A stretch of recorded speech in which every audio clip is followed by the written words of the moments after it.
Hola, buenas tardes.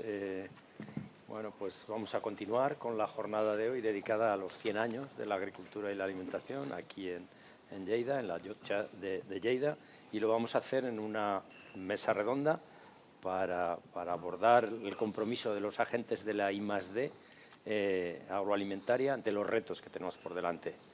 Vamos a hacerlo rapidito porque llevamos un poquito de retraso y algunos tienen que coger un tren, con lo cual intentaremos dinamizar. Así que para empezar yo voy a introducirlo de forma muy rápida. La mesa, yo creo que hemos visto con el profesor Cubero la historia de la agricultura y ha estado hablando del conocimiento, de la tecnología, de cómo ha hecho posible toda esa tecnología el que pasemos de una agricultura de subsistencia a una agricultura que es capaz de alimentar, ha sido capaz y sigue siendo capaz de alimentar al mundo. Luego después Roberto nos ha señalado un poco el camino hacia adelante, los retos que tiene por delante la agricultura y cómo se van a poder abordar. Y ahora lo vamos a hacer esto mismo, vamos a seguir pues, comentando los retos, las posibilidades, las capacidades que tenemos y lo vamos a hacer a través de la visión de la investigación y de la innovación, que al final es lo que realmente va a generar tecnología y va a permitir que la agricultura en su conjunto sea capaz de responder a esas necesidades y a esos retos. Evidentemente la innovación pasa por sucesivas fases, necesita de una generación de conocimiento importante, conocimiento básico, conocimiento fundamental, que después tiene que transformarse, aplicarse en el ámbito de cada una de las áreas de conocimiento y después hay que desarrollar una tecnología para hacer posible resolver retos, resolver problemas. Tradicionalmente todas estas tecnologías han estado muy centradas en distintos ámbitos y, sin embargo, nos hemos dado cuenta, han tenido que venir las nuevas tecnologías de la información y la comunicación para que nos demos cuenta de que es necesario integrar todos los conocimientos y traer todos esos conocimientos que vienen del ámbito de estas nuevas tecnologías para hacer posible de manera integrada generar esos desarrollos tecnológicos que puedan hacer frente a los retos. Por tanto, volvemos de esa visión holística que se comentaba esta mañana a una visión que ha estado más fragmentada por áreas y que ahora volvemos otra vez a necesitar integrarla de nuevo para desarrollar esas tecnologías que tengan esa visión global de atender y conseguir superar los retos de los que vamos a hablar. Con esa visión de multidisciplinaridad, pues hemos invitado a esta mesa, tenemos con nosotros a una serie de agentes de la innovación y de la investigación que en sus centros de investigación, en sus empresas, pues en lo que hacen fundamentalmente es hacer posible el superar y el conseguir el satisfacer esas necesidades del conjunto de la sociedad. Y tenemos con nosotros a representantes de 4 centros de investigación y de una empresa que lidera el ámbito de la innovación. Contamos entre nosotros con Iker Bilbao. Iker es el responsable de transferencia y mercado de Neiker y que es ingeniero agrónomo y que ya lleva trabajando en Neiker unos años y anteriormente pues, ha tenido una visión del desarrollo rural y del ámbito privado. Después tenemos con nosotros también a Esther Esteban. Esther es en este momento la directora del Instituto Nacional de Investigaciones Agrarias, es ingeniero agrónomo por la Politécnica de Madrid y hizo su doctorado en el IAS, en mejora genética. Hoy hemos estado hablando bastante de mejora genética. Con nosotros también tenemos a Josep Usal. Josep es ingeniero agrónomo y doctor por la Universidad de Lleida, es máster en ingeniería por la Politécnica de Cataluña. También ha hecho una especialización en gestión en ESADE y en este momento es el director general del IRTA. Contamos igualmente con Eduardo Martínez Ubago, es ingeniero agrónomo también por la Politécnica de Madrid. Su carrera la ha hecho siempre pegado a la innovación y a la tecnología en una empresa que lidera estos ámbitos, en John Deere. Ha sido responsable en distintos ámbitos, en distintos puntos de Europa y en este momento es el responsable de John Deere en España y Portugal, aunque el título es responsable de ventas y marketing, pero en realidad es el responsable de la empresa a nivel de España y Portugal. Y en última instancia contamos con Ignacio Romagosa. Ignacio es ingeniero agrónomo por la Politécnica de Madrid, máster y doctor por la Universidad de Colorado. Ha sido director del Instituto Agronómico Mediterráneo y en este momento, además de catedrático de mejora genética y mejora vegetal en la Universidad de Lleida, también dirige un centro de investigación considerado o reconocido como centro de excelencia por la Generalitat de Cataluña. Y nos ha insistido que hagamos una referencia a que pertenece a la Real Academia Española de Ingeniería. Bien, yo creo que son 5 personas que tienen muy claro lo que están haciendo en sus instituciones y que nos van a poder comentar sobre los retos, sobre el papel de la investigación, el papel de la innovación, también poco sobre lo que se comentaba con el profesor Cubero, cómo están cambiando las relaciones entre el mundo privado y el mundo público para hacer posible esa transferencia rápida de conocimientos y esa incorporación de conocimientos o transformación de esos conocimientos en tecnologías. Y también nos gustaría preguntarles al final de la sesión sobre los compromisos de sus instituciones. Vamos a hacer una ronda de preguntas que os pediré que cada uno vaya a ir respondiendo de forma rápida, dinámica, y si en algún momento alguien quiere comentar algo, pues también lo facilitamos. No hace falta tener un formato demasiado rígido, ¿no? Y un poco por el mismo orden que os he presentado, pues la primera pregunta que os haría es, desde vuestro punto de vista, de responsables en vuestras instituciones, ¿cuáles veis como los retos más importantes desde el punto de vista económico, social, ambiental, ético, del ámbito del futuro del sector agroalimentario? ¿Cuáles son esos retos y, sobre todo, por qué? ¿Por qué para cada uno de vosotros es importante cada uno de esos retos que mencionáis? Iker. Empiezo yo entonces. Desde Neiker vemos que el principal reto del sector agroalimentario hoy en día es el poder disponer de alimentar, bueno, ya os he comentado, ¿no?, de alimentar a una población en crecimiento de una forma segura, sostenible y saludable. Eso es el reto general, ¿vale? Pero luego están los condicionantes que hacen que esto se pueda conseguir o no. Sí que hay que separar un poco, que ya se ha mencionado también antes, lo que es el mundo occidental, que tiene sus preocupaciones más sociales y de mercado, que vienen arrastradas por la parte social de los países en desarrollo. Quizá el más ejemplo es la carne. En los países en desarrollo parece que, en los países occidentales parece que la carne ahora es el enemigo, aunque siempre hay matices porque se puede producir carne de forma sostenible también. Y en cambio se prevé que en los países en desarrollo aumente la demanda de carne, ¿vale? Entonces, dando por hecho que en nuestro sector está en el sector en el área occidental, ese seguro, sostenible y saludable, sobre todo la parte sostenible, nosotros sabemos también que tiene que ser, ya han dicho esa palabra de veces también, pero así está en nuestro enunciado además de forma holística. Es decir, tiene que ser sostenible ambientalmente, pero tiene que ser sostenible socialmente y tiene que ser sostenible económicamente. O sea, el agricultor y el ganadero tienen que ganar dinero, hay que cubrir las necesidades sociales del sector y luego hay que producir de forma sostenible ambientalmente, ¿vale? Y en cuanto a la sostenibilidad ambiental, la agricultura juega ese doble papel, ¿no?, de ser el que utiliza los recursos y de que tiene que producir de forma sostenible, pero además está incitado a que tiene que hacerlo en un mundo cambiante, como es el caso, por ejemplo, de cómo afecta el cambio climático, que es juez y parte. Es decir, tiene que intentar minimizar el uso de recursos porque ya se ha comentado aquí antes también que la agricultura es una de los principales emisores de gases de efecto invernadero, participa en esas emisiones, hay que minimizar esas emisiones, pero también hay que adaptarse al cambio que viene, ¿no? Entonces, jugando en ese rol, pues yo creo que ese es el principal reto. Y la solución viene pues por la aplicación del conocimiento y las nuevas tecnologías. Nosotros en Neiker lo que intentamos es desarrollar soluciones basadas en el conocimiento que sean transferibles. Porque bueno, hay un cambio en los últimos años en los centros de investigación como Neiker, y yo creo que en otros también, que ya nuestro trabajo como centro no acaba cuando has generado el conocimiento, sino que acaba cuando realmente ese conocimiento genera Producto Interior Bruto. Es decir, cuando has transformado o eso ha sido implantado en algún proceso productivo.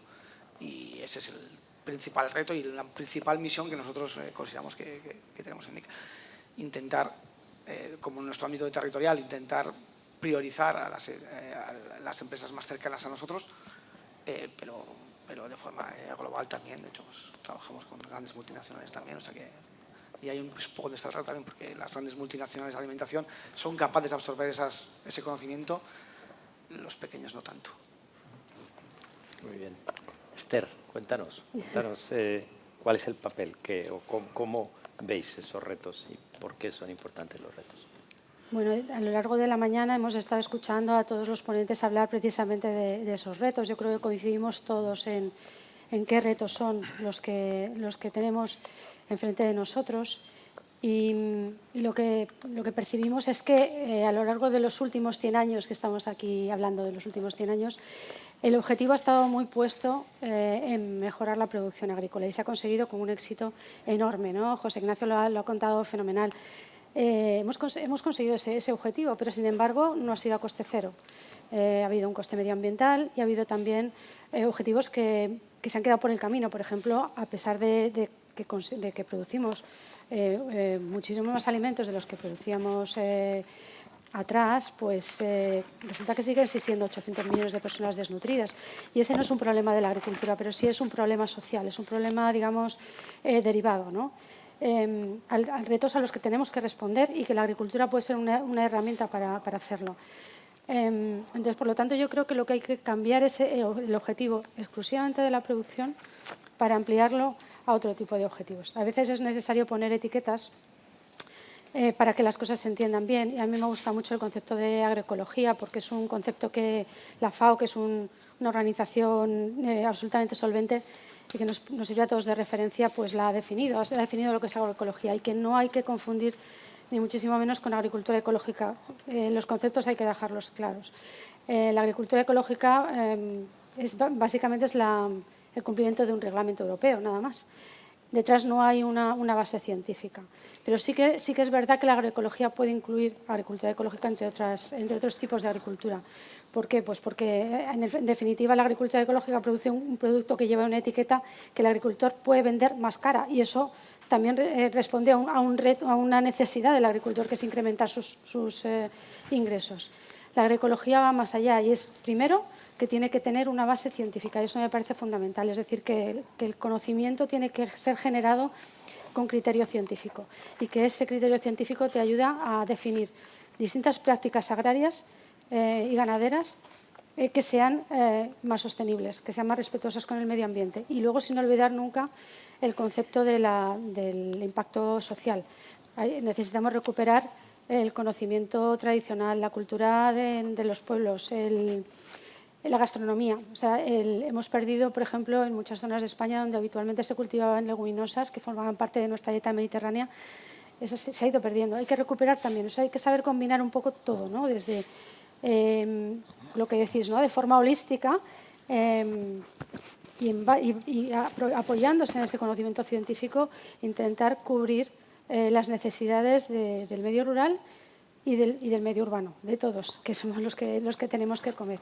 Y a veces esos objetivos se consiguen también dentro de la agroecología a través de la intensificación sostenible de la agricultura. Otro concepto que también está sonando cada vez más. La intensificación sostenible de la agricultura se basa en que la tierra es limitada y que al final lo que tenemos que hacer es reducir el uso de los insumos de forma que tenga una repercusión positiva en el beneficio que obtiene el agricultor, ¿no? O bien porque reduce el coste de su actividad agraria o bien porque se usan de una forma más eficiente y consigue incrementar la producción. Entonces, a veces esos conceptos sirven para transmitir al consumidor qué es lo que hay detrás de toda la producción agraria y es bueno también apoyarse en ellos para poder transmitir. Muy bien. Josep, sí. ¿Cómo lo ves? Bueno, yo veo que estamos a las puertas de un gran cambio. Lo hemos visto que en la historia, ¿no?, se han ido acelerando los procesos, en muchos años pasan pocas cosas, en pocos años pasan muchas. Yo creo que estamos a las puertas de ver un gran cambio, una gran transformación en muy pocos años. Y el sector agroalimentario no va a ser diferente, ¿eh? Y yo creo que en los próximos años vamos a ver un gran cambio del sector agroalimentario, y eso implica grandes retos que algunos han salido y otros supongo que van a salir también a lo largo de este debate. Y estos retos yo creo que van a ser una gran oportunidad también para los diferentes actores del sector, ¿no? Entonces, dentro de estos retos, obviamente, algunos se han comentado, pero yo quería comentar uno que a mí creo que va a tener también una gran importancia, es que vamos a ver una transformación del sistema actual. El sistema actual de producción de alimentos es un sistema lineal, digamos, ¿no?, en lo cual hay una serie de insumos, una serie de inputs, ¿no?, que van apareciendo, fertilizantes, pesticidas, semillas, etcétera, que hasta ahora los productores pues no tenían muy claro, ¿no?, mucha importancia de dónde venían, sino que bueno, los compraban y digamos, se iban incorporando a este proceso productivo, y este proceso productivo, en función de si era, digamos, producción primaria o más transformado, pues iban incorporando estos, digamos, estos inputs, y al final salían unos outputs que eran los alimentos, ¿no? Y este proceso, digamos, lineal se va volviendo cada vez más circular. Y yo creo que, y lo estamos viendo, vamos a tener unos sistemas productivos claramente circulares, en lo cual aparecerán algunos conceptos que han salido esta mañana y que seguramente veremos, como es el tema, por ejemplo, de la bioeconomía. Había hasta ahora una serie de productos que le llamamos residuos y que ahora se están convirtiendo en coproductos y, por tanto, van a tener un valor. Pero no solamente un valor económico, sino también un valor ecológico y un valor de sostenibilidad. Y vamos a tener en cuenta, vamos a tener en estos procesos productivos de utilizar recursos que a lo mejor se pueden producir en el propio sistema. Y vamos a tener que hablar, por ejemplo, de utilizar estos coproductos para fertilizantes, por ejemplo, o vamos a tener que ver esa energía, cómo se produce, a lo mejor lo tenemos que producir en la propia explotación. Vamos a tener que reducir la emisión de gases, porque eso va a ser la legislación, etcétera, etcétera. Y, por tanto, yo creo que el sector agroalimentario, hay que prepararse y hay que tener claro que vamos a ir a estos sistemas productivos claramente circulares. Y los centros de investigación, pues bueno, supongo que lo hablaremos luego, vamos a tener que jugar un papel importante, y el IRTA en esto, pues estamos años trabajando en esa idea, ¿no?, de que este conocimiento hay que convertirlo en innovación, y esta innovación hay que convertirlo, como se ha comentado antes, en Producto Interior Bruto, es decir, en generar más valor para que los productores, al final, obviamente, en este proceso de sostenibilidad, hay la primera sostenibilidad, que es la sostenibilidad del propio productor, porque si el productor no es sostenible, pues ya no va a haber agricultura, y sin agricultura, pues ya no va a haber ni protección del medio ambiente ni nada, y por tanto, ni economía circular, ni proceso productivo de ninguna forma, y por tanto ahí vamos a tener que jugar todos juntos. Eduardo, ¿cómo lo veis desde John Deere? ¿Cómo veis esos retos? Bueno, a ver, yo creo que el enunciado del problema... Ayer estábamos celebrando el Día de la Alimentación, que fue, me parece, el sábado pasado. Estábamos en Madrid, estaba el ministro, están en otra mesa redonda como esta. Y bueno, el enunciado del problema yo creo que todos decimos lo mismo, ¿no? Lo ha comentado Iker, lo ha comentado Esther también. Mira, Iker comentaba una cosa que yo también lo decía ayer, y era cuando hablamos ahora mismo del desafío de producción de alimentos, ahora mismo existen 17 Objetivos de Desarrollo Sostenible, ¿no?, en Naciones Unidas al año 2030, ¿no? Entonces aparecen las palabras desarrollo como la necesidad de desarrollar, de producir más, y se habla mucho hoy, y la palabra sostenible, ¿no? Y que comentaba una cosa que yo creo que es esencial, y es que la sostenibilidad, una de las cosas que echamos de menos, sobre todo cuando salimos de un ámbito como hoy, que estamos aquí en esta mesa, es que la sostenibilidad se arrincona muchas veces a la sostenibilidad ambiental exclusivamente, ¿no?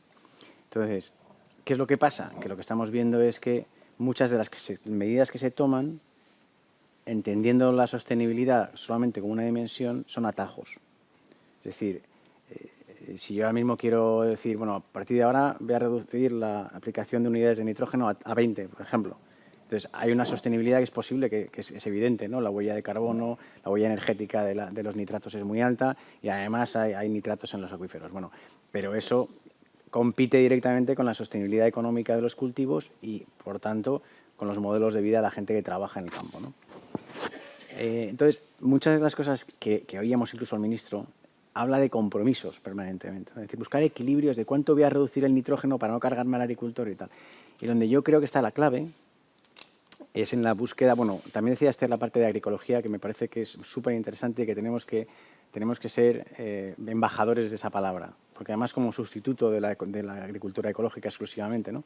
Creo que es muy importante. Bueno, pues yo creo que la clave, Manuel, está, yo creo, en escarbar obsesivamente en medidas en las que interseccionan los tres círculos, y existen.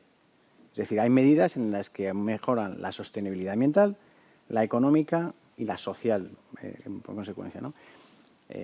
Y hay muchos ejemplos. Yo desde la atalaya en la que estoy, pues mira, si somos capaces de fomentar tecnología en la que hay unas máquinas autónomas que son capaces de, con la inteligencia artificial, detectar una mala hierba, aplicar a nivel de planta y reducir la aplicación en un 90%, que se ha reducido en el algodón, bueno, pues ambientalmente es evidente, los costes de fitosanitarios se reducen un 90% y el modelo de vida mejora, ¿no? Es la atalaya que yo veo, pero en la mejora genética, seguro que ahora nos comentas, en la biotecnología, en la gestión de agua se ha hecho esta mañana. Entonces, lo que yo echo de menos es la búsqueda obsesiva por parte de las administraciones de ese sitio en el que convergen los tres círculos, porque lo demás son atajos que lo que hacen es buscar equilibrios de compromiso, hacer la tarta chiquitita y dice, vamos a ver si reducimos el nitrógeno lo justo para que tú no te mueras de hambre y todo no sé cuándo. No, vamos a buscar en ese sitio, que existe ese sitio, en donde convergen los tres círculos. Muy bien. Ignacio. Bueno, yo estoy de acuerdo con los retos que habéis planteado, pero voy a cambiar un poco un foco en la línea de lo que ha dicho José Ignacio. Más allá de esos retos científicos, medioambientales, creo que tenemos un reto social. La agricultura, se ha dicho muchas veces, es el nexo entre el medio natural y la producción de alimentos, servicios, que ha permitido el desarrollo del mundo moderno. Pero por su propia actividad es la actividad económica que consume más insumos por valor del producto. Entonces, la gente no la valora. Yo recuerdo en mis clases en Madrid que nos decía el profesor de mejora la frase del Jonathan Swift en los viajes de Gulliver: aquel que consiga que aparezcan 2 espigas de trigo donde solo crecía uno, habrá hecho más servicio a la humanidad que toda la raza de políticos juntos. Entonces, ese valor que tenía nuestra actividad agrícola en general, no solo de mejora social, se ha perdido. Entonces, el reto que tenemos todos, no ya de mi centro, sino de todo el sector, es recuperar ese valor. Ese valor, se ha comentado esta mañana, que se ha venido recuperando en parte por la pandemia. En una situación catastrófica, las cadenas de producción han funcionado, transformación de distribución. Entonces, solo volviendo a conseguir una valoración social, podremos llegar a generar más medios, más talento, más todo para abordar los problemas que se nos han comentado y que estamos comentando en la mesa. Muy bien. Bueno, una vez identificados los retos, que yo creo que ya se han puesto de manifiesto casi en la primera intervención, vamos un poco a ver el papel de la investigación, el papel de la innovación, el cambio en los modelos de investigación e innovación entre diferenciar público, privado, todo esto, ¿cómo lo veis en vuestras instituciones? La posibilidad de esa colaboración para hacer más rápido el desarrollo tecnológico. Vamos a empezar, vamos a dar la vuelta, ¿vale? Empezamos ahora por Ignacio, si os parece. Hombre, lo primero que tengo que decir es que yo creo que se necesitan recursos importantes para la investigación y que esos pocos recursos disponibles se tienen que emplear de modo eficiente. Entonces, una manera directa de buscar esa eficiencia es claramente buscar sinergias público-privadas dentro de organismos públicos también entre ellos, y que no puede ser una acción absolutamente individual. O sea, los retos son extraordinarios. O sea, estamos hablando, la frase no se ha oído, pero se lee muchas veces, en los próximos 50 años tenemos que producir tantos alimentos como los primeros 10.000 años anteriores.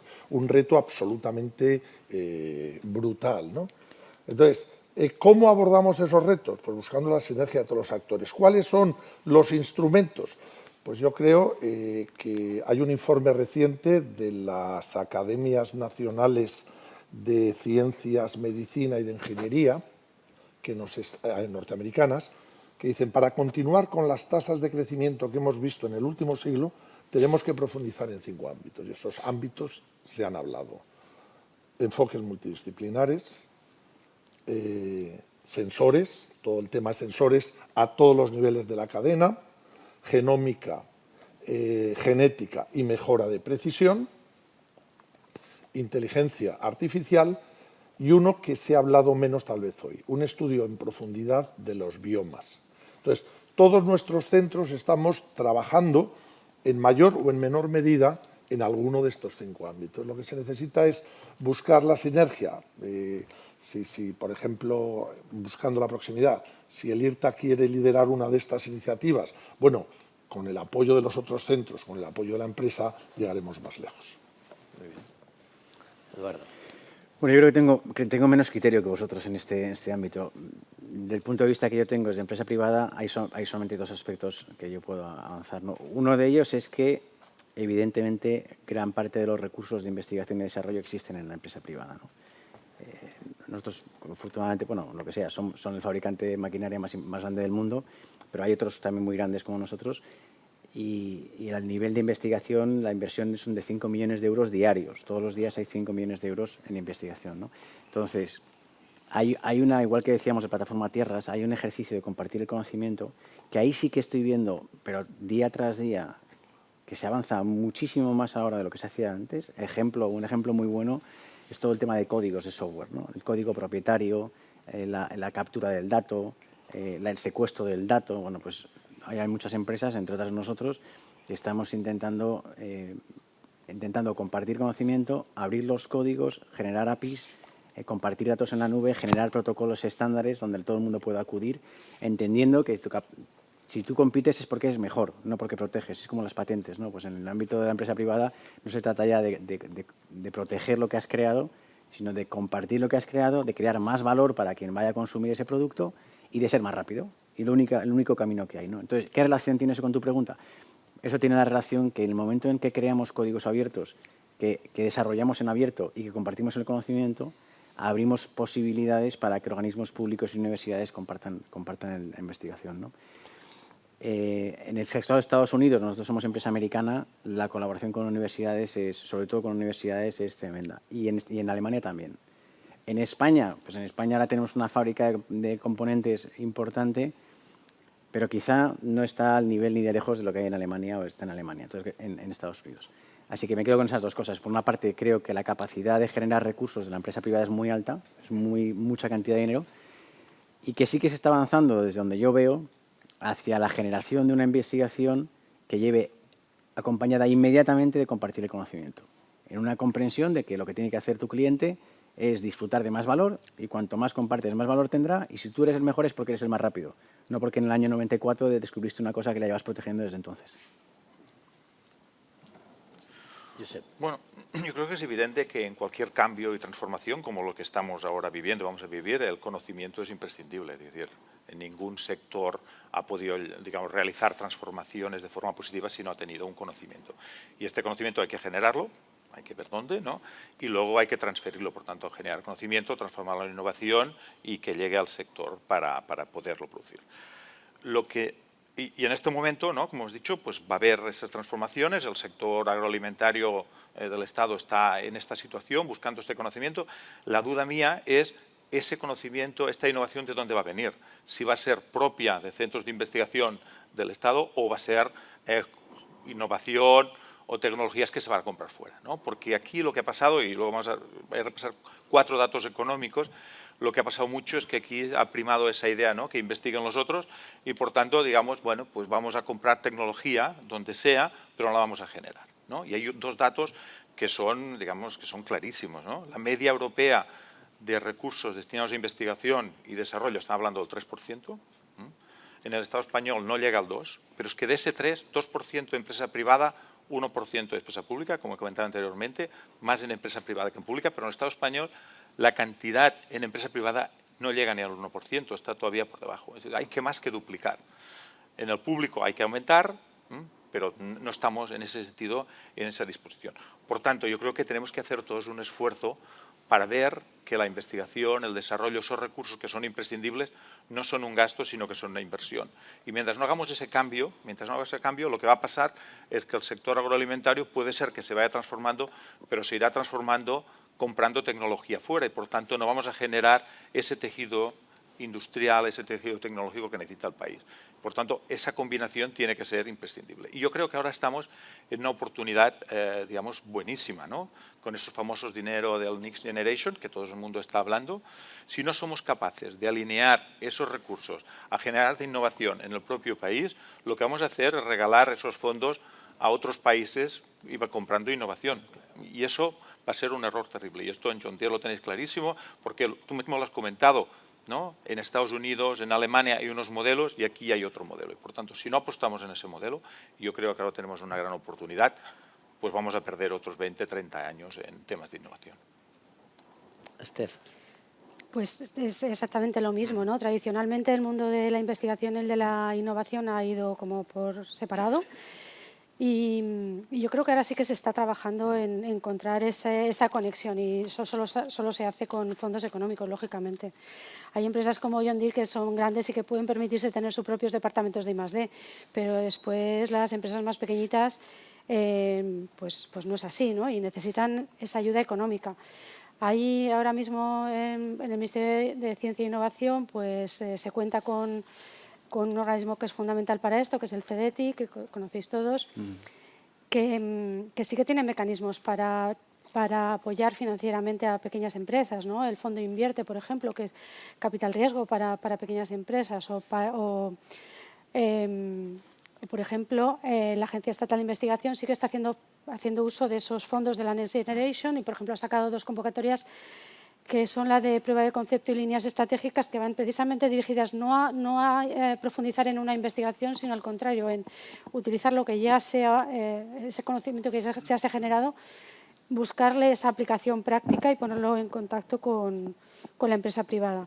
O utilizar esos fondos, por ejemplo, para que las empresas contraten a doctores, que los doctores al final son los que pueden ser la semilla que cree luego el departamento de I+D dentro de la empresa. Y aquellas empresas que no se puedan permitir tener un departamento de I+D, yo siempre digo que los OPI, los organismos públicos de investigación, podemos ser para ellos ese departamento de I+D. O sea, que nosotros podemos prestar ese servicio y de alguna forma servir de conexión con la empresa, pero es fundamental que la conexión investigación pública-empresa se traduzca en hechos concretos, porque es básico, ¿no? No puede ser que solo las grandes empresas hagan esa I+D, tienen que ser todas. Hay veces que incluso en los organismos públicos de investigación se obtienen productos que no tienen salida. No tienen salida porque no hay recursos para darlos a conocer y resulta que a lo mejor habría empresas interesadas en explotarlos, ¿no? Y las patentes se quedan ahí guardadas en un cajón. Entonces, esa conexión debe existir. Yo creo que sí que se están haciendo esfuerzos utilizando por ahora los pocos recursos que hay, pero que cada vez somos más conscientes de lo importante que es esa transferencia. Yo, por añadir un poco más, mi experiencia en colaboración, o sea, para empezar, totalmente de acuerdo con el resto de las personas en la mesa de que la colaboración público-privada es básica. Vale. Yo una de las... yo sobre todo tengo relación con las empresas de Euskadi, que la mayoría de las veces son pequeñas, no son de gran tamaño, ¿vale? Y lo que me he dado cuenta que es un aspecto clave, que parece una obviedad, pero que no es tan... pero que lo que es una obviedad, pero que no está en el día a día, por lo menos en mi trabajo, es cuando orientar bien el dinero público a las necesidades de la empresa, que muchas veces es que ni siquiera las ven. Yo voy a poner un ejemplo. La interlocución que tengo con las empresas, como las empresas no son muy grandes, muchas veces es con la dirección de esas empresas. Pero esas empresas, o sea, lleva la innovación, lleva la investigación, pero lleva la producción, el departamento financiero. Entonces es como que no. En el momento en el que la empresa, sea grande o pequeña, apuesta por la innovación y crea una persona, o sea, se dota de una persona específica que solo esté pensando en innovar, el marco de relación cambia. Pero cambia totalmente. O sea, de tener proyectos esporádicos, de que muchas veces te cogen el teléfono a pesar de que son empresas que facturan 300 millones, empresas que igual facturan menos, o sea, ponen esa persona y de repente, claro, ya hay una persona que está solo pensando en eso. Y ya, en vez de tener que estar tú llamando para decir para preguntarle, para trasladarle un palo, oye, pues que tengo esto otro, que creo que te puede interesar, que medio te escuchan. De repente hay una persona que te está llamando continuamente, pero que te llama pues todos los meses. Y te empieza, oye, que tengo este problema. O sea, ya digamos que la interlocución cambia. Y un aspecto clave para mí es que esas ayudas públicas, por ejemplo, cuando van a la empresa, les ayuden, por ejemplo, a tener esa persona. O sea, a tener esa persona que tiene que tener una apuesta también por la empresa privada, ¿no? Pero yo creo que hay como intangibles que no es solo el proyecto, quiero decir. O sea, no es solo el te voy a ayudar a que desarrolles el proyecto X. No. O sea, financia la materia gris que luego genere ese proyecto. Y yo eso, por ejemplo, lo echo mucho de menos. Porque lo veo. O sea, el que apuesta, o sea, cambia. O sea, y seamos sinceros, o sea, como centro de investigación, de pedirte proyectos en un retos colaboración, donde la financiación me viene directamente a mí del gobierno y que ya a mí me sale un poco más barato, tal cual, a decir no. O sea, toma a un CEDETI y decir a mí me da igual la ayuda que me dan, si me dan bien y si no, pero yo quiero hacer esto. Y entonces, claro, la colaboración cambia y la colaboración, claro, eso arrastra a todo el equipo investigador, porque ya hay una demanda real de alguien que quiere algo concreto, ya no vamos a investigar, como me dice muchas veces, de pájaros y flores, o sea, no vamos allá por algo concreto. Y el propio equipo investigador se redirecciona y cambia incluso la mentalidad de los propios investigadores porque se dan cuenta que lo que hacen, o sea, les cambia la cara. O sea, cuando ya les llevas tú a una reunión de que miras que hay una empresa que está interesada en lo que tú haces, les cambia la cara. O sea, pero para eso tiene que haber un interlocutor. Si no hay interlocutor en el otro lado, tampoco. Entonces, empresas grandes como Yondere solo tienen superado, pero la mayoría de las empresas pequeñas y medianas de España no lo tienen superado. Por lo menos es lo que yo me encuentro. Esta mañana el profesor Cubero comentaba, Sí. cuando hablaba de este tema, que las empresas no se fían de los centros de investigación, No tiene no confían. hay que romper es como una barrera de cristal ahí que es necesario Exacto. romperla. Y Entonces, no es fácil, ¿eh? No es fácil. Y también ha hecho un comentario sobre los centros de investigación que a veces están muy alejados de la realidad, ¿no? de las empresas. Por otro lado, cuando vemos la encuesta española de innovación y vemos el sector agroalimentario, pues en las empresas solo contabilizan las que tienen más de 10 empleados, ¿vale? Y en el sector primario invierten en innovación un 10% y en el sector de la transformación alimentaria invierten en innovación en torno al 19-20%, más o menos. Entonces, ¿dónde creéis que está el problema? ¿Está en la confianza de las empresas? ¿Está en la filosofía de trabajo de los centros de investigación?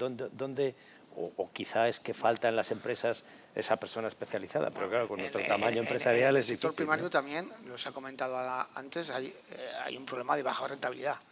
O sea, si tú estás al límite sobreviviendo, lo primero que recortas muchas veces es innovación. Si no te llega para pagar el sueldo del trabajador, pues recortas en innovación y vas al día a día.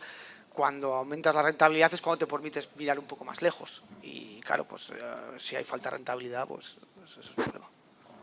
Hombre, si puedo decir, yo soy profesor universitario.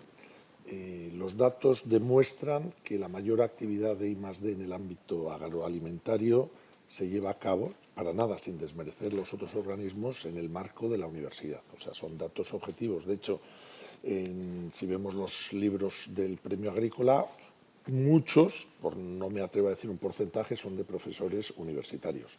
Yo creo que la culpa en gran medida es nuestra. O sea, estamos demasiado enfocados hacia lo que nos valoran para la promoción, que es el libro, el artículo, las citas, etcétera, y es en sí mismo, o sea, no nos abrimos realmente a las necesidades del sector. El sector tampoco creo que esté bien organizado. Yo hice la tesis en Estados Unidos, estaban los commodity groups y tenía una interlocución directa con los investigadores. O sea, es decir, las universidades de entrada sabían que necesitabas un porcentaje de tu tiempo para el sector. Entonces, mientras que eso no cambie, mientras que no se valoren estas cosas en los procesos de promoción del profesorado, pues eso va a ser difícil que llegue. Totalmente de acuerdo. Estoy de acuerdo con Ignacio, que yo creo que tenemos un problema de modelo. Y es verdad lo que él dice, que digamos, las universidades es la gran fuente de conocimiento y hay que seguir siéndolo. Entiendo que la universidad tiene que hacer ese papel y hay que hacer el conocimiento y no podemos decir que hay conocimiento básico que es malo y el conocimiento aplicado es el bueno, porque sin el conocimiento básico luego no podemos generar conocimiento aplicado y por tanto hay que coexistir, pero hay modelos que seguramente ayudan a que este conocimiento llegue al sector, ¿no? Y en el caso, por ejemplo, del IRTA, que ya se concebió inicialmente con ese concepto, ¿no?, de que ese conocimiento se generara al llegar al sector, la forma de evaluar a nuestros investigadores no solamente a través de los papers, sino de otros elementos. Por ejemplo, en estos momentos nosotros trabajamos con más de 1000 empresas. Tenemos cerca de 2000 contratos en marcha y trabajamos cada año con más de 1000 empresas y nuestras jornadas de transferencia, pues el año pasado participaron 56.000 agricultores, ganaderos, etcétera, ¿no? Por tanto, yo creo que hay modelos en los cuales es verdad que nos nutrimos de conocimiento que genera otro y nosotros también generamos, pero hay modelos en los cuales es más fácil llegar al productor. Y el modelo del IRTA es un modelo en ese sentido singular, porque ya desde el inicio se concibió con esa idea, ¿no?, de generar conocimiento y que conocimiento se transfiriera y, por tanto, la forma de valorar a nuestros investigadores pues a través de otros mecanismos donde cual eso se pone en valor. No sé si queréis comentar, Esther, ¿quieres comentar algo? Bueno, que muchas veces el obstáculo mayor también es el propio aparato administrativo que tiene la administración, ¿no? Que para una empresa contactar con la administración y tratar de simplemente firmar un convenio es una locura, o sea, los trámites que requiere. Y requiere mucha voluntad por la empresa por colaborar con el sector público, porque si no tiene esa voluntad fuerte, tira la toalla antes de empezar. Y bueno, pues a pesar de eso, nosotros sí que también desde Linea tenemos colaboraciones muy interesantes, más que con empresas particulares, con asociaciones de empresas. Que ahora sí que empezamos a colaborar más, por ejemplo, a través de unidades conjuntas de investigación con empresas concretas, que se crea una unidad conjunta, casi un laboratorio, en donde hay personal tanto de la empresa como del organismo y se investiga en el mismo espacio físico y con intereses comunes, que eso también es muy importante, ceder espacio público para que las empresas entren en el organismo. O sea, hay distintas vías, pero hay que romper el hielo y facilitarlo también desde el punto de vista de la pura gestión, para que no se atragante a las empresas que están acostumbradas a ir mucho más rápido con todo, ¿no? Eduardo, te he dejado para el final para que respondas a la pregunta que hacía al principio, ¿no? ¿Confían las empresas en los centros de investigación, en nuestro modelo? No te vayas a Estados Unidos ni a Alemania. No, yo creo que sí. Nosotros en concreto tenemos mucha experiencia más con universidades que con centros de investigación en lo que yo he vivido, porque luego la parte de la fábrica es que no la he vivido. Llevo la dirección de John Deere Ibérica, pero no la fábrica, ¿no? Entonces no lo he vivido. Pero vamos, con universidades hemos firmado un montón de convenios, firmamos muchos con todos los años y se hacen un montón de cosas. Estoy de acuerdo con lo que decía Ignacio, de todas formas, ¿eh? Hay personas en las universidades con las que hemos trabajado 20 años que han firmado 200 convenios, artículos 63 y un montón de cosas y que no se han acreditado porque presiona mucho la universidad en sus promociones a los papers, a las publicaciones, a los índices de no sé qué y tal. Entonces, el trabajo con las empresas privadas, pues el que tenga mucha vocación lo hace, pero sabe que no va a llegar muy lejos, porque toda esa energía que está empleando ahí lo está empleando en el paper o en otras cosas que les promocionan, ¿no? Eso que dice Ignacio, pues eso es verdad, ¿no? Sí, los exenios de transferencia todavía no se han puesto en práctica, a pesar de que están en la ley de la ciencia, pues no se están pagando los exenios de transferencia. Lo que quiere decir es como que ya es como un trabajo de segunda categoría frente a los de excelencia, ¿no? Hay un tema que no tiene solución inmediata, pero una de las cosas que pasa también en España es que hablamos mucho de nuestro tejido empresarial de pymes, con mucho orgullo. Bueno, está bien y no tan bien. Es decir, mucho mejor estaríamos con menos pymes y con más empresas grandes, sinceramente. Es decir, ¿qué le da competitividad a Alemania? Yo he vivido en Alemania muchos años. Ni trabajan mejor que nosotros, ni son más disciplinados, ni son más innovadores, ni están mejor formados, ni hablan más idiomas. Fundamentalmente es que si ves el tejido empresarial, es que son todas empresas gigantes. Entonces, en ese nivel de empresa grande son cuando empiezan a tener personas inmediatamente, equipos de investigación, trabajan con universidades, no se les hace bola la parte administrativa con la administración. Entonces, el tejido empresarial muy chiquitito, todo se te hace bola, porque se te hace bola hacer el contacto con la administración y poner a una persona y tal, ¿no? Entonces, España tiene un problema de competitividad muy relacionado con el tejido empresarial que tenemos.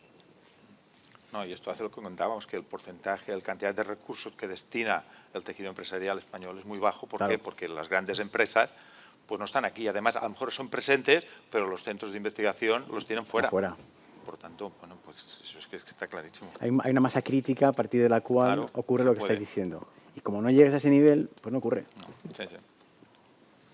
Muy bien, vamos allá con los compromisos, ¿no? ¿Qué compromisos tienen vuestras instituciones con los retos? ¿Cómo lo tenéis organizado para responder a esos retos? Y empezamos por Josep, que igual... Sí, porque me tengo que ir a coger el tren, me vais a perdonar, pero si no se me va el tren... Pues venga, te dejamos a ti que respondas. Nuestro compromiso nace ya desde el inicio del IRTA, ¿no? Digamos, el IRTA nace con ese ADN por eso en la ley del IRTA ya pone, ¿no? Hay que estar al lado del sector productor, hay que ayudar a que las empresas puedan generar valor. Por tanto, nuestro compromiso es 100% en esa transformación y en esos retos. Es verdad que estos retos han ido variando. El modelo inicial estaba pensando más en una economía más productivista y ahora con los años pues el IRTA también se ha ido acercando a estos nuestros nuevos modelos en el cual la sostenibilidad está jugando un papel clave. Pero cuando hablamos de sostenibilidad tenemos que tener en cuenta los tres modelos que hemos hablado: sostenibilidad económica, sostenibilidad social y sostenibilidad ambiental. No solamente sostenibilidad ambiental, porque si no, lo que hemos comentado, nos vamos a quedar sin sector para poder que sea sostenible. Muy bien, pues oye, Josep. Pues muchas gracias y me vais a perdonar. Muchas gracias por tu presencia en esta mesa y, bueno, que llegues al tren. Gracias. Esther, venga, cuéntanos un poco los compromisos de Linea. Bueno, afortunadamente Linea tiene muchísimas, cubre una amplia gama de áreas del conocimiento dentro de la agricultura y la ganadería, porque tenemos desde la más pura biotecnología a agricultura de conservación, ganadería desde el punto de vista de la sanidad, de la producción.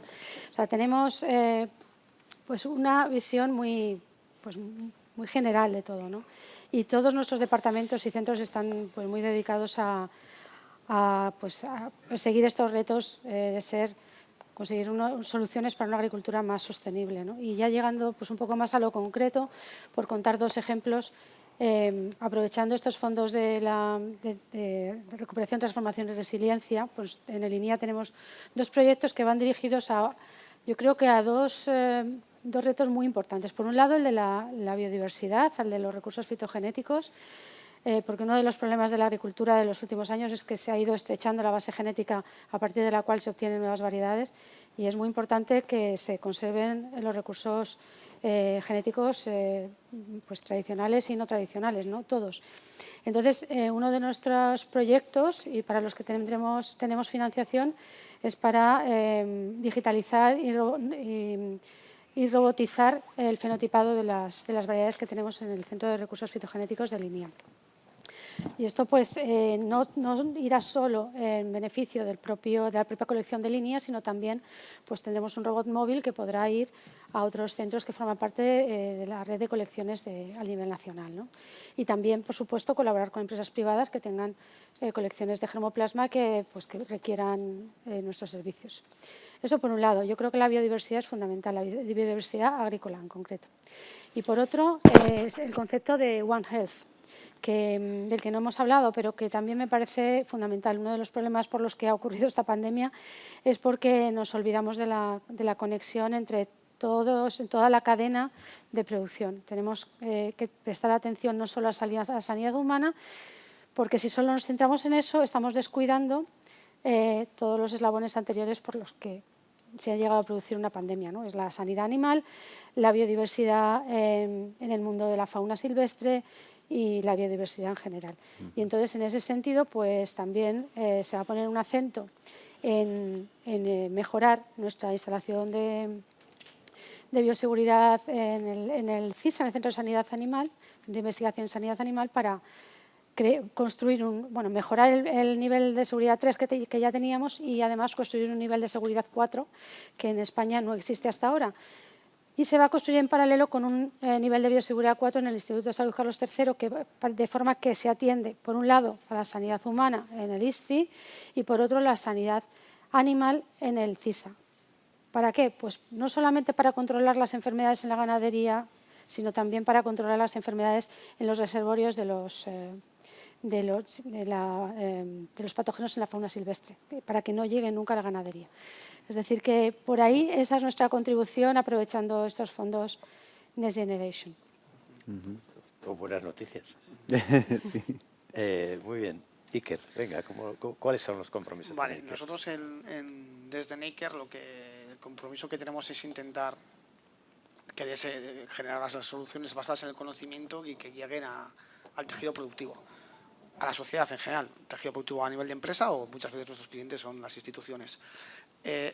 Pero eso requiere, o sea, que la labor de Neiker no acabe en la generación del conocimiento, ni siquiera en la generación de la solución, sino en que la se implante. Hay un compromiso de hacer un cambio de paradigma en el perfil, incluso o sea, cambiar el perfil de los propios investigadores.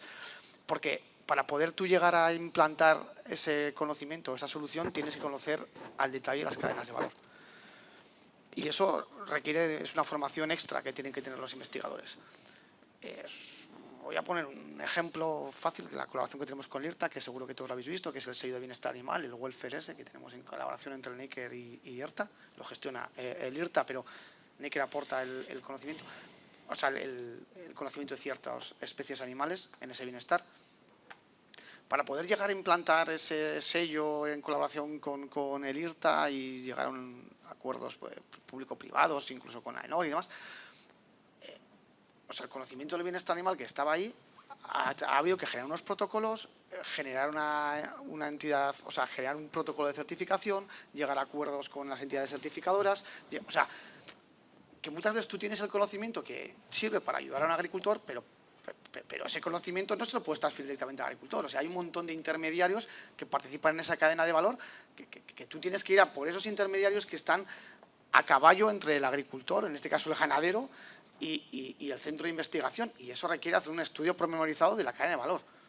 De la cadena de valor de ese conocimiento. O sea, no de la cadena de valor que también del producto, sino del conocimiento, o sea, de cómo tu conocimiento mejora la cadena de valor o sea, de forma indirecta.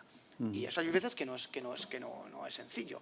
Es decir, cuando desarrollamos porque lo hemos desarrollado con Tecnalia, un sistema de reconocimiento de enfermedades vegetales, o sea, eso al agricultor no. O sea, yo tengo un algoritmo eso no puede ser agricultor, toma mi algoritmo. No, pues tienes que ir a un John Deere, llamar a John Deere, a un BASF, decirle que tienes ese servicio, que él sea capaz de aplicar ese servicio y que de forma indirecta, después de varios saltos, acabe llegando al agricultor de a pie que sí hace una foto y le dice qué enfermedades. Pero, ostras, para llegar ahí, fíjate todas las vueltas que ha dado, bueno, en este caso yo, y acompañado del investigador. O sea, y eso requiere de cambiar un poco también el perfil o el trabajo de los investigadores, como antes ha dicho Ignacio. O sea, ya el investigador no tiene que... O sea, tenemos gente que hace investigación más básica, pero la gente que es casi más... Hacen falta más... Yo lo intento fomentar dentro de mi organización, hace falta casi más tecnólogos que investigadores. O sea, que gente que sea capaz de aplicar ese conocimiento a una realidad. Porque muchas veces el perfil del investigador y es donde está también parte del falla el modelo, y quizá falta ese otro perfil que es a caballo entre la empresa privada, o sea, entre lo que es el conocimiento y la realidad del privado. Y intentamos también fomentar, como habéis dicho antes, los grupos de trabajo público-privados. Pues que las tesis no sean lo que un investigador se ha ocurrido, que la tesis sea sobre algo que ha preguntado alguien, ¿no? Pero bueno, no es un cambio que se consiga de la noche a la mañana, ¿eh? O sea, es un camino, por así decirlo. Eduardo, los compromisos de John Deere. Pues mira, voy a aterrizarlo a uno que es un poco, es un ángulo un poco diferente, no es diferente, ¿no? Pero bueno, del tema del desarrollo de soluciones ya no hay mucho más que decir y hemos hablado mucho, ¿no? Lo decía también antes Iker y creo que también lo ha dicho antes Esther. Mirar, cuando desarrollas soluciones tecnológicas, una pregunta que siempre me hacen en otras mesas es, oye, ¿y cómo llega esto? ¿Cómo consigues que un agricultor de toda la vida, que tiene un tractor de toda la vida, que lleva la palanca de toda la vida, de repente lo maneje a distancia con un iPad y ese tipo de cosas que estamos haciendo, ¿no? Entonces, ¿qué es lo que pasa? Que es verdad que la dualidad producto-servicio, este tipo de soluciones tecnológicas, casi como me apures, es más importante el servicio que va acompañado al producto que el producto en sí mismo, ¿no? Entonces, ¿cuál es el compromiso? ¿Cómo llevas eso al mercado? Y está relacionado con lo que he dicho antes y no venía a propósito, la verdad. Pero solamente hay una manera, y ¿sabéis cuál es? Que es que nosotros hace no muchos años, 2006, en España teníamos 107 concesionarios, ¿no?, distribuyendo estos productos. En muy pocos años ahora tenemos 30 y es posible que tengamos menos en el futuro. Y cuando nos preguntan, que nos lo preguntan muchísimas veces, ¿por qué habéis hecho eso?, solo hay un motivo, solamente hay un motivo, y es que la especialización que requiere por parte de los distribuidores, el tener ingenieros y el tener gente especializada en acompañar al agricultor en el camino, es más importante que la tecnología, es aún más importante que la tecnología, ¿no? Entonces, bueno, aquí está Pere Vicens, que ha sufrido ya eso varias veces, ¿no, Pere? No sé cuántas expansiones de territorio has tenido ya y las que te quedan. Pues es que hay un momento en que llegamos a la conclusión de decir que una empresa familiar de buenísimas personas de 3 millones de euros seguirán siendo buenísimas personas de 3 millones de euros, pero para acompañar al agricultor en la transferencia tecnológica de la que estamos hablando, vas a necesitar tener un departamento de 4 ingenieros que no facturan. Tú díselo a una persona de 4 millones de euros, que si estás borracho. No, tiene que ser una empresa que ya factura 40, 50, 60 millones y a efecto de distribuidor es un poco como la innovación y desarrollo. Es generar un departamento de transferencia tecnológica que acompaña al agricultor en su viaje y o lo tienes o te da exactamente igual la tecnología que pongas en el mercado, De ¿no? hecho, eso lo hemos tenido que hacer juntos en el proyecto ese de... ¿Cuál era? Una colaboración así con un distribuidor vuestro en el País Vasco, que lo que pasaba es que, bueno, sabéis que hay abonadoras de dosificación variable. Sí. Pues creo que el 1% de los agricultores de Álava lo usaban. O sea, todos lo tenían, pero nadie lo usaba. Y en realidad porque había un problema de conexión entre los tractores y las abonadoras, que muchas veces no eran de la misma marca. Entonces, si tú metías el mapa de dosificación en el tractor y ese tractor no se comunicaba con la abonadora, el sistema no funcionaba. Y hemos tenido que desarrollar un proyecto en colaboración con... Víctor Pérez. Sí, con el distribuidor Yondere, el de Topcom, y bueno, otros 3 o 4 marcas, para intentar hacer una especie de guía de manual para el agricultor en el cual los pasos que tiene que ir dando para poder meter el mapa de dosificación variable porque la tecnología estaba, pero nadie la usaba. Y es un poco lo que tú acabas de decir, ¿no? O sea, acompañar al agricultor hasta que ha ocurrido. Claro, tú le das una máquina de esas a un agricultor y a la primera de cambio, según la enchufa, es incapaz de conectar el tractor con la abonadora y dice, pues hasta aquí he llegado. Pues como hasta ahora. Pere, ¿cuánta gente tienes tú ya solamente dedicado a esto?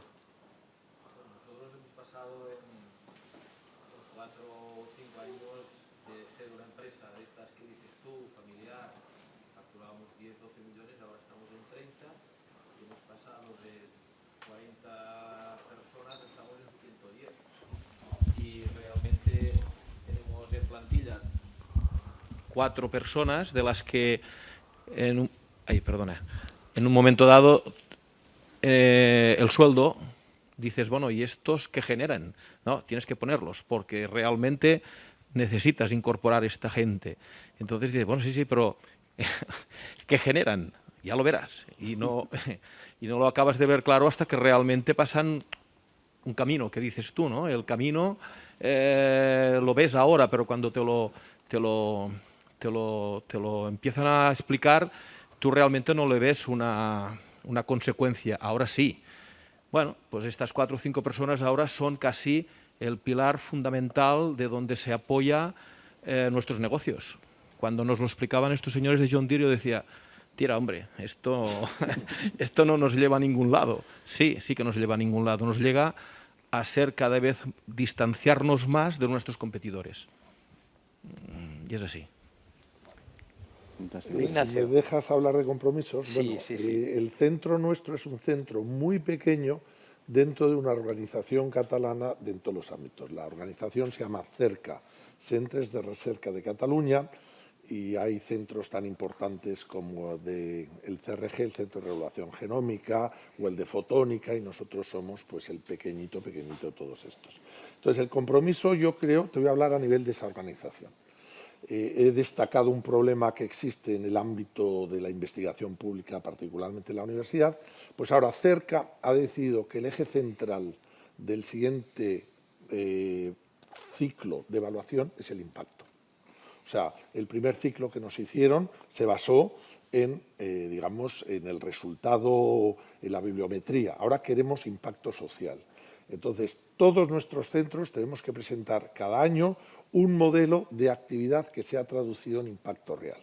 Y creo que eso nos ha hecho ser conscientes de que tenemos que cambiar el chip que decíamos antes. En nuestro centro, que es pequeñísimo, pues ya tenemos por primera vez una oficina mínima de comunicación, de divulgación, de transferencia, cuyo papel precisamente es salir, vendernos, conocer el sector, traer el sector, etc. Pero bueno, yo te voy a ir un paso más allá. El compromiso de las instituciones con respecto a nosotros. Todos los que tenemos mi edad estamos en las puertas de salir y la Universidad Española está en ese punto. O sea, yo no sé si el 60% de los catedráticos tenemos más de 55, de 60, etcétera, ¿no? Lo mismo en muchos centros de investigación. Cuando se creó el IRTA, Neiker, entró mucha gente y esa gente está a punto de irse. Entonces, tiene que haber un compromiso real de captar talento, porque si no nos vamos a ir. Yo tengo aquí a mi querido, el profesor que me trajo aquí a Lérida, Martín Sánchez, se retiró y nadie le ha sustituido. En mi departamento se han retirado 6 personas, nadie les ha sustituido. Entonces, el compromiso tiene que llegar a las autoridades académicas, políticas, sociales, de reponer y captar talento para la investigación agraria, porque es fundamental. Sin ese talento no vamos a ningún lado. Yo digo que en este momento la investigación agraria o incluso los estudios agrarios ofrecen algo que ningunos otros estudios nos están ofreciendo. La digitalización, sensores, bioquímica, análisis de datos, ciencia de datos. Tenemos que atraer a los estudiantes y eso solo va a ser posible si ven un futuro a nivel de desarrollo profesional. Entonces, ese yo creo que debería ser el compromiso social. Y por eso he defendido, que me ha gustado mucho lo que ha dicho José Ignacio, el llegar a la sociedad. O sea, si no llegamos a la sociedad nos verán como, digamos, el tros, que se dice en catalán, ¿no? Y no van a poner los recursos que el sector necesita. Bueno, yo creo que el habernos podido reunir aquí todos, aunque no muchos, sí que nos da la oportunidad de poder preguntar y poder intervenir. Es una de las cosas que la virtualidad lo dificulta, ¿no? Entonces, no sé si hay alguna pregunta o algún comentario o alguna opinión que queráis hacer, ¿alguno? Ya hemos perdido la costumbre, ahora nos cuesta volver a retomarlo. Bueno, pues yo creo que bueno, ya vamos pasados de tiempo con respecto a lo que teníamos previsto y lo que sí que os pediría es un último mensaje de todo lo que habéis visto, comentado esta mañana, oído, de ese futuro, de esos retos. ¿Qué mensaje mandaríais desde vuestras instituciones como responsables, como representantes de cada una de vuestras instituciones? 20, 30 segundos, no más. Empieza tú, Esther, si quieres. Bueno, muy rápido, pues que debemos trabajar porque nuestros investigadores, en concreto, yo como vengo de línea, pues los de línea, pero todos sepan, o sea, que interioricen la idea de que trabajan para la sociedad en todos los aspectos. Trabajan para solucionar problemas de la sociedad, para mejorar el nivel de vida de las personas. Y cuando eso lo tengan interiorizado, que no tengan solo la visión de la siguiente oposición o promoción interna o tal. No, es que tu trabajo es tremendamente importante. Yo creo que eso es fundamental. Muy bien. Ignacio, venga, vamos a acabar con Iker. Yo les trasladaría, el mensaje es que el sector agrario es un sector atractivo, es un sector muy que demanda muchas cosas. Con satisfacción recibí un mensaje del director que este año hemos llenado la escuela, todas las plazas se han cubierto. Bueno, pues que los mejores estudiantes contemplen esta disciplina para su desarrollo profesional, porque recibirán una gratificación como en ningún otro campo de las ciencias. Totalmente. Me sumo al de Ignacio también. Pero mira, tienes que dar otro. Yo lo único, mira, como siempre estamos en estas mesas y es verdad que vemos los problemas muy de cerca y somos críticos con nosotros mismos y no hay más remedio. Así que mi último mensaje va al contrario. Yo creo que mi último mensaje es súper positivo tenemos a la mejor agricultura, los mejores agricultores del mundo están en España, los mejores ganaderos del mundo están en España, los mejores investigadores del mundo, algunos están en España. Yo veo, hay mucha brecha entre los extremos, pero también es verdad que por una parte las cotas más altas de tecnificación en la agricultura existen en este país y por otra parte hay una nueva generación de agricultores y ganaderos que se están incorporando con un talento impresionante y que van a llevar el sector aún más lejos. Ese es mi punto de vista. Iker. Y yo como mensaje es que todas estas soluciones pasan por aplicar el conocimiento que se va generando en los centros que lo generan y que tiene que mejorar esa fusión entre lo público y lo privado para que ese conocimiento fluya. Muy bien, pues yo creo que con esto ¿Cuál es el tuyo, vamos a Manuel? dar por acabar. ¿Cuál es el tuyo, El Manuel? mío integrador, siempre integrador, ¿no? Está claro que estamos en el país mejor situado para abordar esos retos, que tenemos que mejorar un poquito esa conexión público-privada, que quizá nuestros investigadores tienen que mirar un poco más a la sociedad, las empresas más a las universidades y a los centros de investigación, y al final pues ser atractivos para las nuevas generaciones de agricultores primero y de ingenieros, veterinarios, forestales, todo este conjunto de profesiones que al final van a ayudar a esa agricultura a estar posicionada y seguir siendo competitiva y respetuosa y sostenible económica, social, ambiental y éticamente. Que también Madre mía, estaba. qué resumen de todo el rato.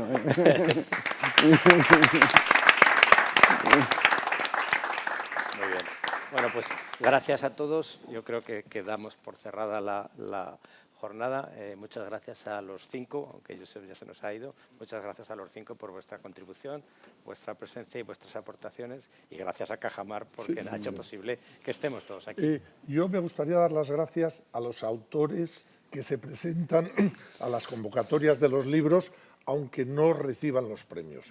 Supone un ejercicio de generosidad en forma de tiempo dedicado a plasmar su conocimiento para el beneficio de todos. Fenomenal. Pues ahí dejamos el broche de la jornada. Muchas gracias a todos.